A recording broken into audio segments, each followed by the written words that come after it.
ఇప్పుడు చూడండి 8 నెలల్లో నేను 2 రోజులు సెక్రటరీకి పోయినా. మొన్న అసెంబ్లీకి 2 రోజులు ఉన్నా, నేను పోయినా 2 రోజులు సెక్రటరీకి పోయినా. నేను ఆ 2 రోజులు కూడా మా దామోదర్ రాజ నరసింహ గారు, మా మినిస్టర్ గారు అసెంబ్లీకి పోదాంరా, నేను ఎమ్మెల్యే లేనన్నా బాగుండదు రాకపోతే అని అన్నా. ఏం కాదురా నువ్వు నాడు మన 3 జిల్లాలు సంగారెడ్డి జిల్లా పరిషత్, సంగారెడ్డి మనకు మెదక్కు సిద్దిపేట, మనము 3 జిల్లా పరిషత్ గెలవాలి ఈసారి, నువ్వు నాడు సీఎం రేవంత్ రెడ్డి తోటి నరేందర్ తోటి మాట్లాడదప్ప టైం దొరికితే అని నన్ను బండి ఎక్కించుకొని అసెంబ్లీకి వచ్చాడు. నేను వచ్చినాక అక్కడ చూసినా కదా అసెంబ్లీలో, నేను గతంలో బీఆర్ఎస్ గవర్నమెంట్ ఉన్నప్పుడు నేను ఎమ్మెల్యేగా ఉన్నా కదా, అప్పటికి ఇప్పుడు వ్యత్యాసం చూసాను. అసలు మా మినిస్టర్స్ ఎవరి శాఖలలో వాళ్ళు ఎంత బిజీ ఉన్నారు. ఎందుకున్నారంటే ఇక్కడ ఈ కాంగ్రెస్ గవర్నమెంట్ లో ముఖ్యమంత్రి రేవంత్ రెడ్డి గారి పని సీఎం గా ఆయన పని ఆయన చేస్తున్నాడు, డిప్యూటీ సీఎం గా ఈయన పని ఈయన చేస్తున్నాడు బట్టి విక్రమార్క. ఉత్తమ్ కుమార్ రెడ్డి గారు ఇరిగేషన్ ఆయన పని చేస్తే అసలు మినిస్టర్లు అందరూ చూసిన అంతా కూడా अरे बैठो भाई क्या गड़बड़ कर रहे बैठो को भी అర్థమైందా? అసలు ఈ మినిస్టర్ ఎక్కడ చూసినా ఎవరు ఏ ప్రశ్న అడిగినా, ఏ అపోజిషన్ పార్టీ ప్రశ్న అడిగినా అసెంబ్లీలో హోందాగా ప్రవర్తించారు. హోందా తత్వం లేని అసెంబ్లీ సమావేశాలు ఎప్పుడు జరిగినాయినా అంటే 10 ఏళ్ల కాలంలో కేసీఆర్ గారు ముఖ్యమంత్రిగా ఉన్నప్పుడు. హోందా తత్వంగా నడుస్తున్న ఈ అసెంబ్లీ సమావేశాలు ఎప్పుడు అంటే కాంగ్రెస్ గవర్నమెంట్ సీఎం రేవంత్ రెడ్డి గారు కాలంలో హోందాగా నీట్ గా ప్రశ్నలకు జవాబులు, జవాబులకు ప్రశ్నలు, ప్రతిపక్షాలకు గొంతు, ఇంత సిస్టమేటిక్ గా అసెంబ్లీ సమావేశం జరిగింది.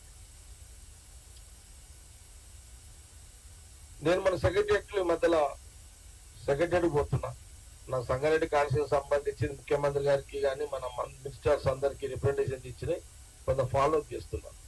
అసలు సెక్రటరీ కలకలకలగా ఆడుతున్నది.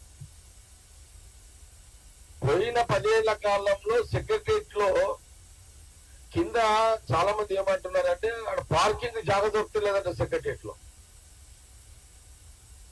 పార్కింగ్ జాగ దొరుకుతలేదు. ఎందుకు దొరుకుతలేదు అంటే అంతమంది స్వేచ్ఛగా సెక్రటరియట్ లోకి వస్తున్నారు, ఎవరు పనులు వాళ్ళు శాఖలలో పోతున్నారు, కన్సల్ట్ డిపార్ట్మెంట్ లో పోతున్నారు, పనులు చేసుకుంటున్నారు. ఎంటైర్ ఆల్ మినిస్టర్స్, క్యాబినెట్ మినిస్టర్లు, మా కాంగ్రెస్ మినిస్టర్లు అందరూ అక్కడ మరి సెక్రటరియట్ టైం పెట్టుకొని కూర్చుంటున్నారు. అక్కడ గంటలు కూర్చుంటున్నారు. రాత్రి 8, 9, 10. నిన్న బట్టి విక్రమాలు సండే రోజు రివ్యూస్ చేసాడు. 3-4 డిపార్ట్మెంట్ బట్టి విక్రమాలు, ఫైనాన్స్ డిపార్ట్మెంట్, ఎలక్ట్రిసిటీ డిపార్ట్మెంట్,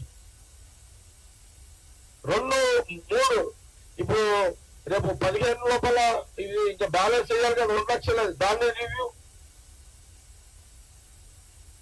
నేను ఒక రోజు శ్రీధర్ బాబు గారు చూస్తా, ఇండస్ట్రియల్ మినిస్టర్గా. ఇట్లా మనం ఒక శాఖని కాదు ఏ శాఖలో చూసుకున్నా ఈ ఉద్యోగాలకు సంబంధించి కమిటీ చేసారు మనకు ముఖ్యమంత్రి గారు. దాని కమిటీ చైర్మన్ దామోదర్ గారు, శ్రీధర్ బాబు గారు, సీతక్క చాలా మంది ఉన్నట్టున్నారు, పొన్న ప్రభాకర్. నేను మన దామోదర్ గారు క్యాబినెట్ ఆయన బంగ్లా కూడా చూసిన. అసలు ఎంటైర్ ఆల్ డిపార్ట్మెంట్స్ ఎవరంటే వాళ్ళు వచ్చి దరఖాస్తులు ఇచ్చుకునే పరిస్థితిలో మంత్రుల భవనాలు యాక్టివిటీ అయిపోయినాయి. సరే కొందరు పనులు అయితే, కొందరు కావు, కొందరు లేట్ అయితే, కొందరు ముందు అయితే, అందరూ ఒకటేసారి కాకపోవచ్చు.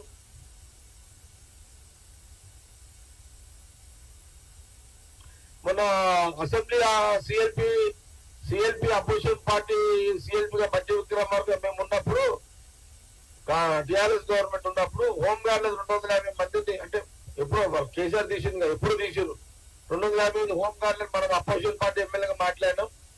బట్టి గారు మరి దీన్ని మనం రూలింగ్ లోకి వచ్చా 250 మందికి హోంగార్డులకు జాబ్లు ఎక్కియండి అని మళ్ళా బట్టి గారితో ఎండార్స్మెంట్ ఇప్పించారు తీసుకుపోయి. నిన్న వేముల నరేందర్ రెడ్డి కూడా నేను చెప్పిన, సీఎం గారు అడ్రస్ చేసి ఇది మనం కాంగ్రెస్ అపోజిషన్ లో మాట్లాడినాం అసెంబ్లీలో, అని నరేందర్ కూడా ఇచ్చి, ఇది కొంత సీఎం గారితో మాట్లాడి ఫోన్లో ఇది మూవ్ చేయి, ఐజీతో మాట్లాడి హోంగార్డ్ డిపార్ట్మెంట్ తోడు కూడా నేను ఇచ్చిన. అంటే